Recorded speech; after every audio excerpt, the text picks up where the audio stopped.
News 19 और आज का मतदाता टीवी में आपका पुनः स्वागत है। इस वक्त हम जो है डॉक्टर पारुल अग्रवाल जी के क्लिनिक में हैं। डॉक्टर पारुल जी, आपका स्वागत है। पुनः नया साल है सर जी। तो सबसे पहले मैं चाहूँगा जो 22 जनवरी को अयोध्या में भगवान श्री राम का मंदिर में प्राण प्रतिष्ठा हो रही है, उसके बारे में देशवासियों को क्या संदेश देना चाहेंगे? नहीं, देखिए, ये जो प्राण प्रतिष्ठा हो रही है इतने सालों के बाद, ये एक बहुत ही मौका मिला है जो भी अब सरकार है हमारी, उसके सानिध्य में रह के।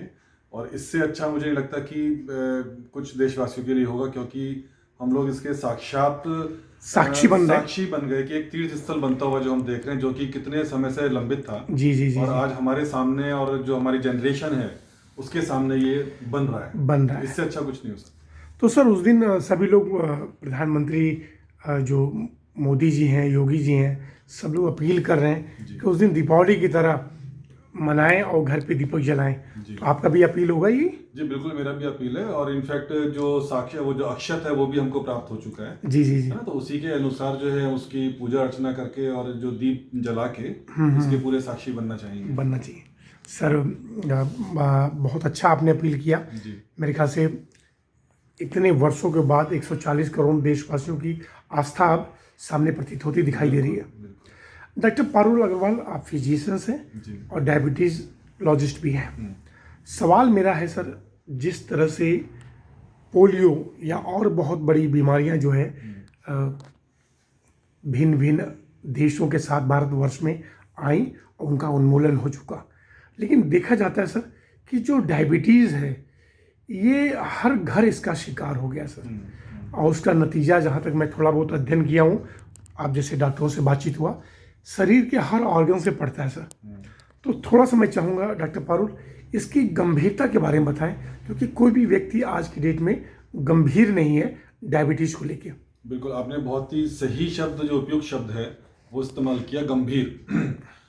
गंभीरता से ही हमारे आगे के रास्ते खुलते हैं कि हम किस चीज़ को कितनी गंभीरता से ले रहे हैं, कितने हल्केपन से ले रहे हैं, उसके प्रति हम कितने चेतन हैं, अगर हम कितने कॉन्शियस हैं उस चीज़ के लिए, उस चीज़ के ऊपर निर्भर करता है। अब जहाँ तक डायबिटीज़ का सवाल है या किसी अन्य बीमारी के लिए सवाल है, तो हमको बहुत ही गंभीरता से उसके बारे में सोचना चाहिए। ये तो बिल्कुल सही बात है। अगर अब हम खाली डायबिटीज़ के बारे में बात करते हैं, तो आज हर घर में कोई ना कोई एक सदस्य आपको डायबिटीज़ का मिलेगा।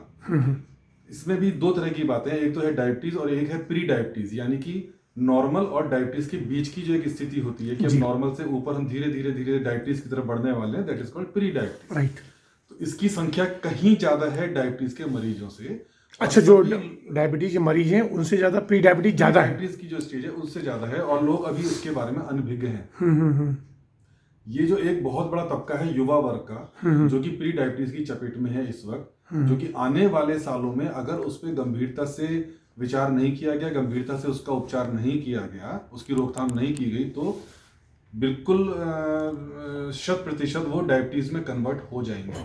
इसलिए इसको गंभीरता से, जो आपने शब्द का इस्तेमाल किया, गंभीरता से इसके बारे में सोचना बहुत जरूरी है कि उसके लिए फर्दर क्या किया जाए, उसके रोकथाम के लिए क्या करना चाहिए। राइट। डॉक्टर पारुल, सवाल मेरा ये है कि जैसे लोग आम बोलचाल की भाषा में, मैं चाहूँगा आप बताएं कि लोग सोचते हैं कि डायबिटीज़ मुझे हो गया, हम दवाई खाते रहेंगे तो हम ठीक हैं, लेकिन किन किन ऑर्गन्स पे डायबिटीज़ का सीधे असर पड़ता है, वो कब वो इफेक्टेड दिखाई देता है?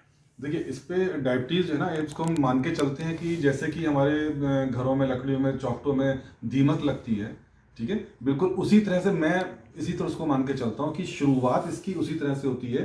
और पेशेंट को लगता है कि नहीं, अभी तो मैं बिल्कुल स्वस्थ हूँ, मुझे तो कहीं ऐसा कुछ शरीर में मालूम हो ही नहीं रहा है, मैं अपना खाना पीना, मेरा जो भी कुछ चल रहा है, सेडेंटरी लाइफ स्टाइल है, जीवन शैली है, उसमें बदलाव करने की आवश्यकता नहीं है। लेकिन कुछ समय के बाद, अमूमन 6-7 साल के बाद, जब मालूम चलता है कि अरे ये तो लक्षण आने शुरू हो गए हैं, तो मालूम चलता है कि हमने पिछले 5 सालों में कुछ भी नहीं किया, काश अगर हमने इसका उपचार सही तरीके से कर लिया होता, गंभीरता पूर्वक, तो आज ये स्थिति नहीं आती। तो मतलब उनको लक्षण मालूम पड़ते, और उसके बाद उनका जो लाइफ स्टाइल है और जो एवरेज आयु है सर, एक समय था हमारे भारत देश में हमारे दादा परदादा 100 साल 80 साल तक जीते थे, अब वो एवरेज 55-60 तक हो गया सर।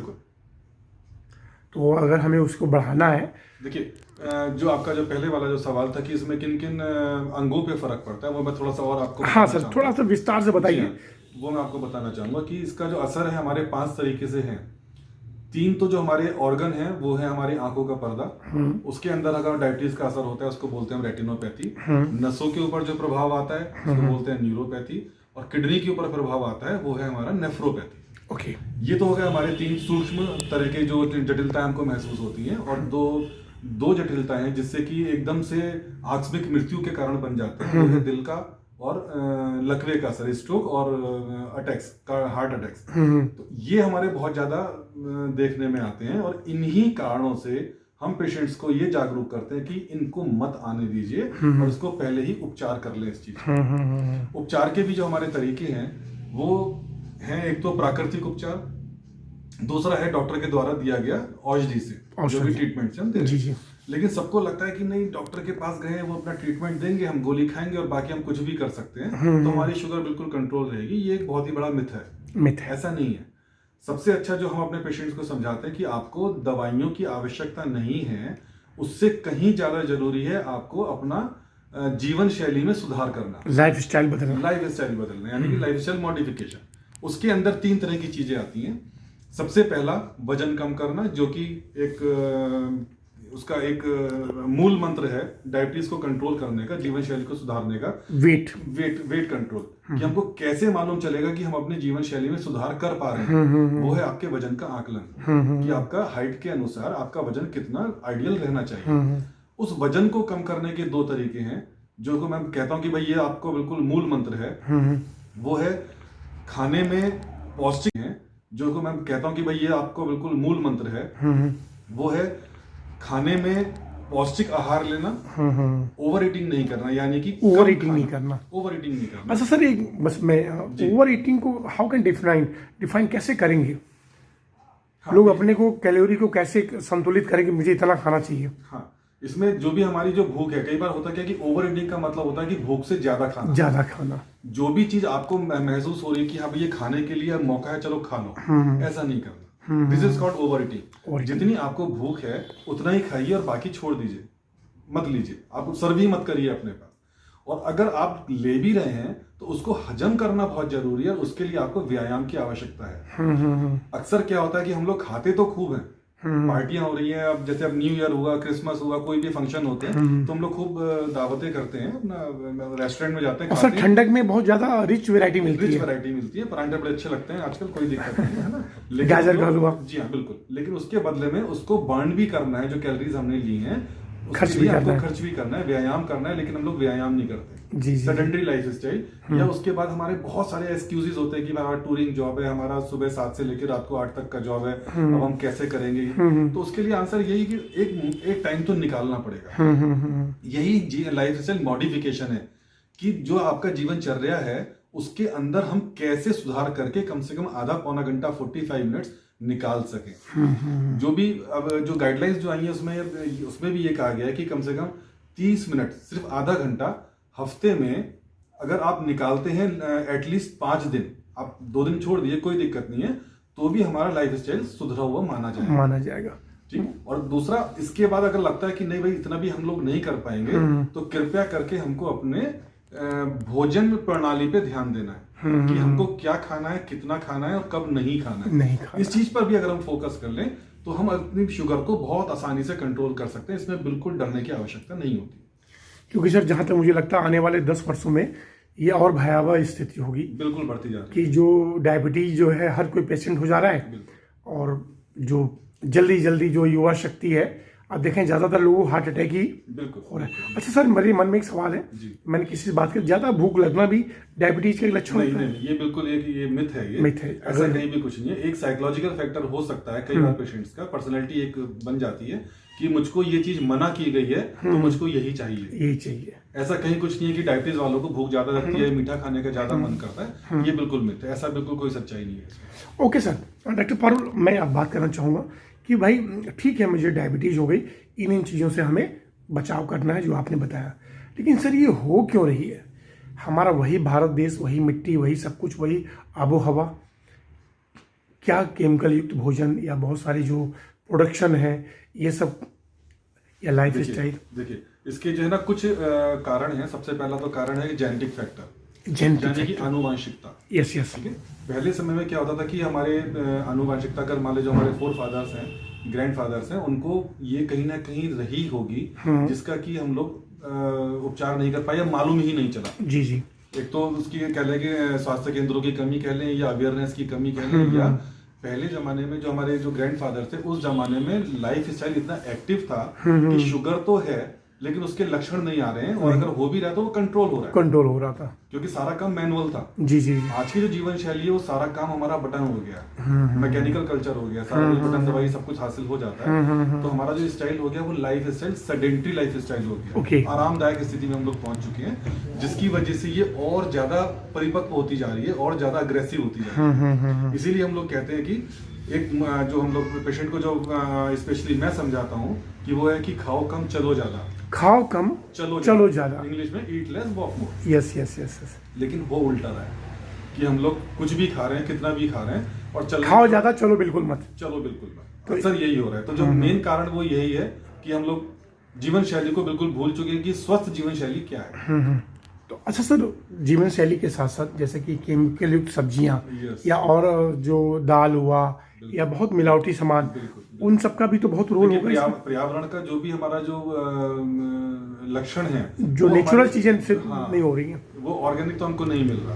अब देखिए हवा है, उसके अंदर भी हमारे प्रदूषण है, जो फर्टिलाइजर्स हैं, जो भी हमारे जो खाना खाते हैं उसके अंदर कीटनाशक सारे डाले जाते हैं, कहीं ना कहीं वो स्वास्थ्य को नुकसान पहुंचा रहे हैं। ये बात शर्तिया पक्की है। तो बचने के लिए खाओ कम चलो ज्यादा, तो डायबिटीज से हम मुक्त रहेंगे। और इसके अलावा जितनी भी हमारी जो राज रोग बताए गए हैं, जो पहले जमाने में राजा महाराजाओं को हुआ करते थे, जी जी, उनसे आप बचे रहेंगे। उनसे हम बचे रहेंगे। सर एक सवाल और था, क्या केंद्र सरकार से या राज्य सरकार से अपील करेंगे कि डायबिटीज को दूर भगाने के लिए कोई वो एक प्रचार प्रसार जैसे योग के लिए किया जाता है, उसी तरह करें कुछ? जी बिल्कुल, मेरा तो यही अपील रहेगा कि जितना ज्यादा से ज्यादा इस चीज के ऊपर ध्यान दिया जाए, क्योंकि एक महामारी की तरह ये फैलती जा रही है। हाँ, बहुत तो सब लोग चपेट में आ गए।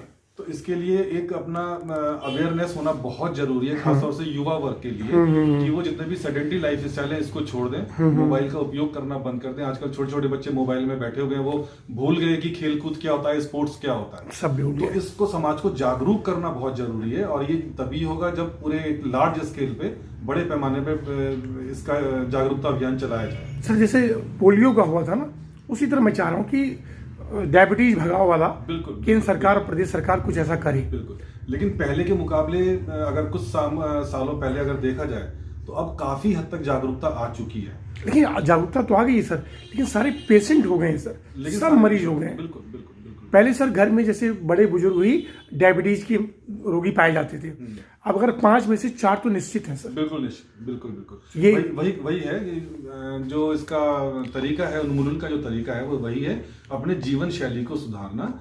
और ये जीवन शैली बिल्कुल स्कूल के स्तर से ही शुरू होगी, और हर परिवार का दायित्व बनता है कि वो अपने बच्चों को, यानी कि जो हमारी न्यू जनरेशन हो रही है, वहां से उसका सुधार अभी से शुरू करे तो आने वाले समय में हम इसको रोक सकते हैं, इसमें कोई संशय नहीं है। सर बस 5 मिनट अब आप कॉल लेंगे। डॉक्टर साहब आपने क्यों सोचा कि मुझे डॉक्टर बनना है? नहीं देखिए ये तो खैर एक डेस्टिनी भी है, लेकिन जो मेरा शुरू से जो एक पर्सनैलिटी रही है वो दूसरों की मदद करने की रही है। ओके, शुरू से अक्सर मेरे साथ ये होता था कि पहले जब हम थोड़े से मतलब युवा थे, कॉलेज टाइम, अभी भी युवा है सर कॉलेज टाइम में, तो अगर मुझे लगता था कि सड़क पे कोई दुर्घटना हुई है तो मैं उसका तुरंत उसको लेके जाता था, उसका उपचार करता था, और लगता था कि हाँ इसको तुरंत उपचार मिलना चाहिए। तब से लगा कि नहीं, ये मेरा एक पैशन है और इसको मुझे आगे फॉलो करना है, डॉक्टर बनना है। तो सर आपका मन था जी उस वक्त कोई आपका आइकन कि भाई मुझे ऐसा ही डॉक्टर बनना है, या इस फील्ड को आपने चुना? नहीं, आइकन तो ऐसा कुछ नहीं था, लेकिन हाँ बस ये था कि बनना है तो बस खाली डॉक्टर ही बनना है। Okay okay. क्योंकि सर उस वक्त, आज तो गूगल है, बहुत कुछ सुविधाएं हैं, उस वक्त केवल बुक्स होती थी सर। जी हाँ जी हाँ जी हाँ जी हाँ। तो उस वक्त डॉक्टर पढ़ के बनना बहुत कठिन काम होता था। जी हाँ, उसमें देखिए अब तो ऐसा है ना कि दुनिया मुट्ठी में है। जी जी आपके पास गूगल है, आप कुछ भी सर्च कर सकते हैं, और बहुत ही इजी भी हो गया। लेकिन इतना है कि हम बहुत ज्यादा एक्सप्लोर भी कर पा रहे हैं। आजकल के जो स्टूडेंट है बहुत जल्दी उनको सारे मटेरियल मिल जाते हैं, जर्नल्स मिल जाते हैं। पहले समय में इतना ज्यादा कुछ भी नहीं था, लेकिन बस ये कि हाँ जो मिल गया उसी से हमको पढ़ के अपने ज्ञान को वृद्धि करना, तजुर्बा करना, एक्सपीरियंस करना। जी सर, कोरोना के बाद इतना हम लोग, जैसा कि आपने कहा, आज बहुत सारी चीजें आ गई हैं, लेकिन कोरोना ने सबको बता दिया कि अभी बहुत कुछ काम बाकी है हेल्थ सेक्टर में। पूरा विश्व चरमरा गया था। तो सर उसके बाद हमारे भारत देश में कितनी तब्दीली आई है सभी सेक्टर्स में, चाहे वो इंफ्रास्ट्रक्चर हो, चाहे डॉक्टर्स हो, और चाहे वो रिसर्च मटेरियल हो, चाहे आज भी दवाइयाँ। सर डिपेंडेंसी जो है हमारी साल्ट है, सब हमारे विदेशों पे ही है, अभी भी नहीं है। इसके लिए एक बहुत ही अच्छा आपने प्रश्न किया ये, और इसमें हम लोग जितना तारीफ कर सकते हैं वर्तमान सरकार की तारीफ करेंगे, क्योंकि इसके अंदर सबसे पहला तो जन औषधि परियोजना शुरू की गई। एक नया प्रचार हुआ, जिससे कि बहुत लोग लाभान्वित हो रहे हैं। और मैं अपनी प्रैक्टिस में भी जो जन औषधि के लिए बोलता हूँ पेशेंट्स को, जो कि पेइंग कैपेसिटी जिनकी कम है, कि भाई आप कुछ नहीं, आप जन औषधि परियोजना में जेनरिक जो दवाइयाँ वो लीजिए, वो कम दामों में आपको पूरा लाभ देंगी, उसमें कोई दो राय नहीं है।